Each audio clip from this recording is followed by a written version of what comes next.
Hey guys, how's it going? My name is Adam. Today I'm going to show you how to edit a message in Messenger. So as you can see right here, this is the app in front of me.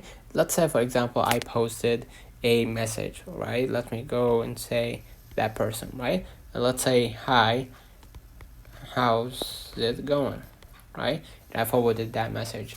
Now, if you take a long time until that person read that message, unfortunately, you won't be able to edit it, probably, or most likely. But if you send that message and you noticed it on the spot, what you're gonna do, you're gonna just hold that message and you're gonna be able right here to see the first option, edit. And what you're gonna do, you're gonna just go ahead and edit right here the message that you want to forward it to. And basically you can just edit the message that you want to forward to your person, to your friend or colleague or to your parent.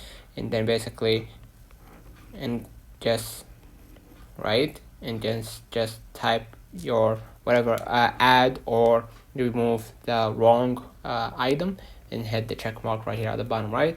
Basically now you edited that message. So let me know in the comments if this video helped you. Don't forget to like and subscribe, turn on the notification bell to receive every video we upload. Thank you for watching. We will definitely see you in the next one.